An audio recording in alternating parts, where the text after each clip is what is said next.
Bueno, es una satisfacción recibir en RPP al novelista Santiago Roncagliolo, que acaba de publicar una nueva novela que dará mucho que hablar, sin duda, bajo el título de Y líbranos del mal. Ya nos dirá él de qué se trata. Es una historia familiar intensa, con algunas sorpresas que no revelaré yo por ahora.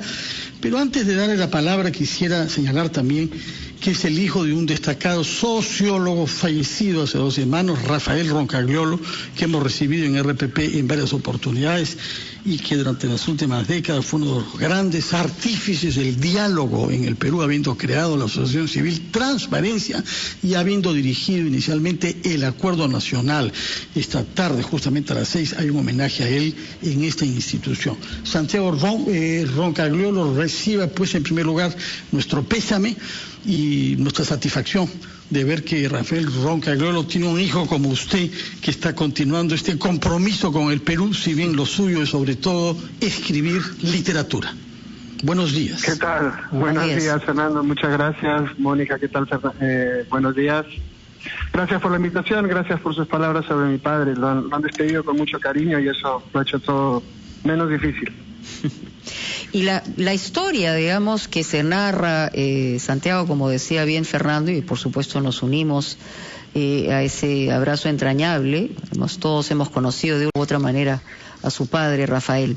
Esto, Líbranos del mal, está muy vinculado, digamos, a los espíritus o las estructuras familiares que están vinculadas muy íntimamente con religión, con secretos, con circunstancias familiares que hacen cambiar a un adolescente en su mirada de que aparentemente tenía una vida satisfactoria, sin mayor sorpresa, y que cuando viene al Perú cambian las cosas al momento de comenzar a descubrir secretos familiares que tienen vínculos con eso que estamos señalando. Yo recién he recibido el libro, he empezado las primeras 2 páginas a leer y la verdad que atrapa. Entonces, ¿tiene que ver con esto? ¿Esta es la percepción que hay dentro de esta historia?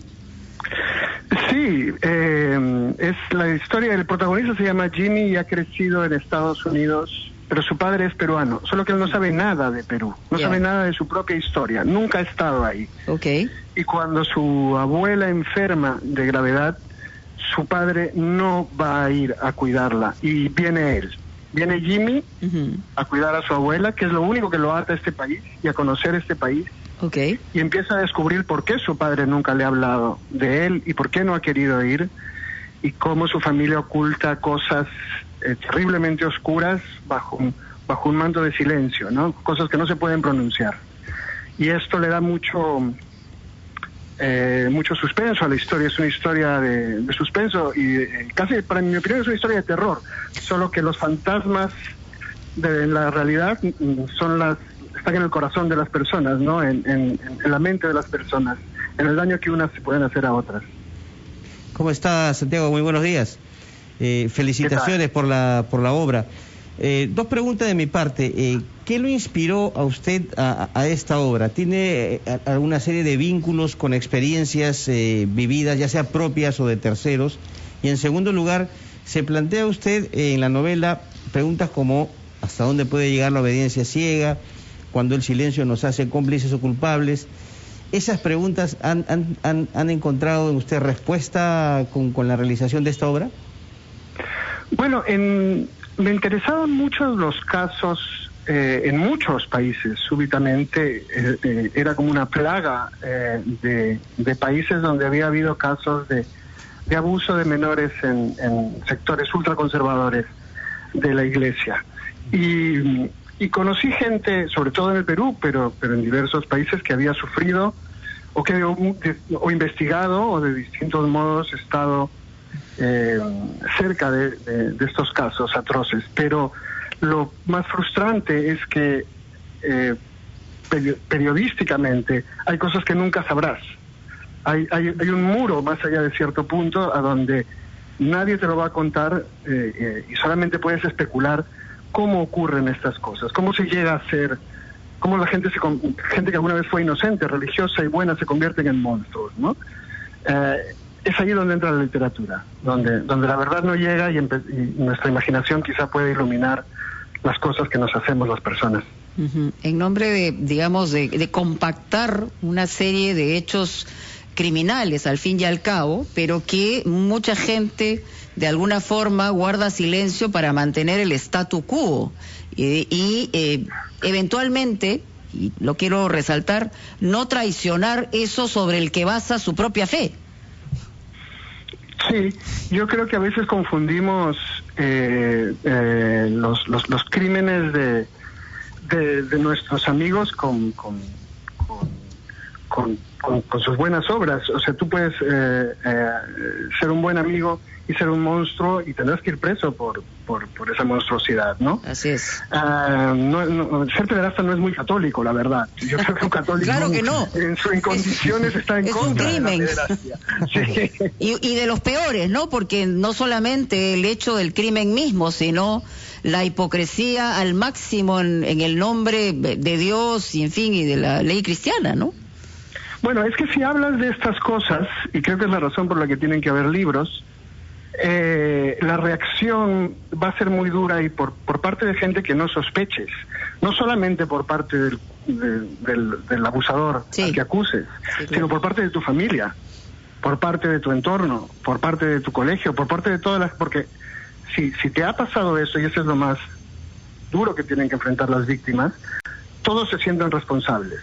La madre, la abuela de este chico en esta novela siente que ella tiene la culpa de lo que le pasó a su hijo, porque ella tendría que haberlo detenido. Y como no sabe qué hacer al respecto, solamente puede callar, trata de no decir ni siquiera cómo se llama lo que ha hecho, ¿no? El tabú es lo que ampara este tipo de crímenes, por eso es importante hablar. Ahora, perdón. Santiago, han habido ya novelas y cuentos que reflejan la vida de los peruanos, 1 millón que viven en los Estados Unidos. Hay tantos que hay un congresista ahora, residente ahí peruano, que ha sido elegido en el Congreso Nacional. Pero es la primera vez que yo sepa que se escribe una novela sobre el retorno una generación después. Como usted nos decía, se trata de un joven que ha nacido de un hijo peruano en Estados Unidos y no sabía nada ni sobre el país ni sobre lo que su padre había hecho en materia de pedofilia y que tiene que reconstruir todo esto bruscamente. Es algo nuevo, me parece, en la literatura peruana que trate sobre una generación después, el retorno al Perú después de la emigración al extranjero. Bueno, de hecho es que es lo más cercano a mí. Él debe haber su padre debe haberse fugado más o menos cuando yo dejé de vivir en el Perú. Entonces él de alguna manera vuelve como yo. Era muy natural escribirlo, porque tú cuando vives fuera, por mucho que estés siempre yendo y que sea tu familia y trabajes, siempre vuelves a descubrir un país nuevo, ¿no? Siempre tienes una mirada, te llaman la atención cosas que a uno que siempre está ahí no le llaman la atención. Y también esa mirada la quería contar. Es una mirada, últimamente desde que soy padre yo mismo, mis novelas vuelven mucho al Perú en el que crecí, porque es una manera de contarle mi historia a mis hijos, de que sepan de dónde salieron ellos mismos, ¿no? Y a Jimmy le pasa lo mismo, él tiene que contar su historia, y es la historia de alguien que se fue al mismo tiempo que yo. Ciertamente, pero además también se aborda un tema, imagino, sobre el conservadurismo latinoamericano, que hoy, además, lo vemos de alguna manera expresado en las opciones que tenemos en términos electorales. Ya va más allá mi comentario, pero lo cierto es que hay una mirada muy conservadora en Latinoamérica y específicamente en el Perú, ¿no? Lo único que une a los dos candidatos extremos que se odian en todo es la misoginia y la xenofobia. Es alucinante.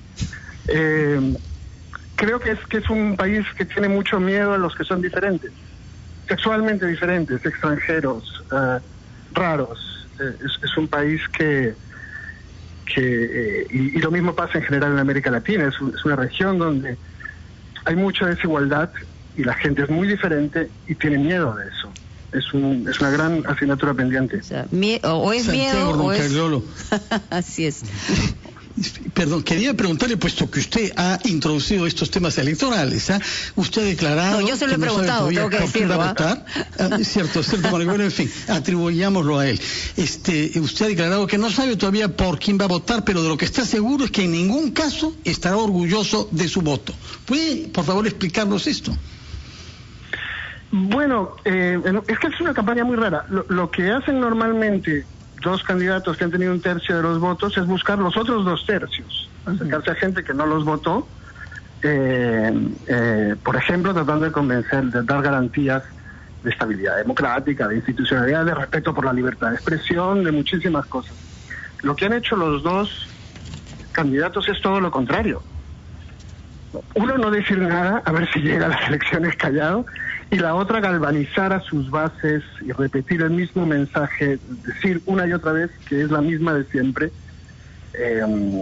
Y entonces, a mí, votar en blanco, votar viciado, me parece una opción tan legítima y casi más moral que ninguna de las 2 que veo, la verdad. ¿Y por qué cree que si este candidato que no ha dicho nada hasta el momento ha tenido la recepción que muestra hasta ahora? Es cierto que en la primera vuelta, Santiago, las cifras los porcentajes fueron bajos, pero de todas maneras está en primera opción por el momento de llegar a la presidencia.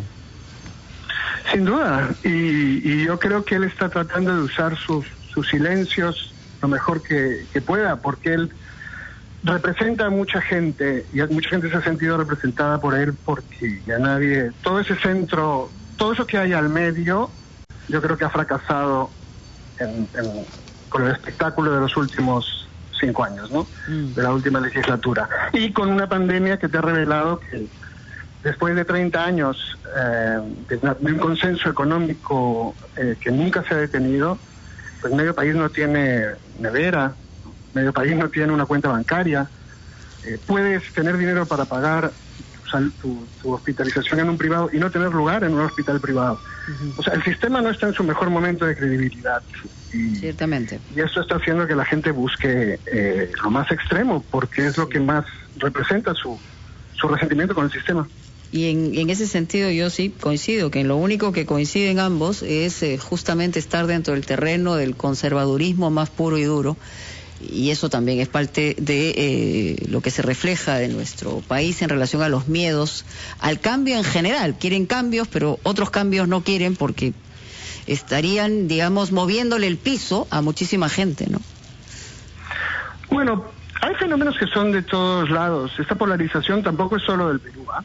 Brasil, sí. Estados Unidos, España. Sí, claro. Estamos conduciéndonos hacia escenarios que ven la política como un partido de fútbol, o eres de un lado o eres del otro, ¿no?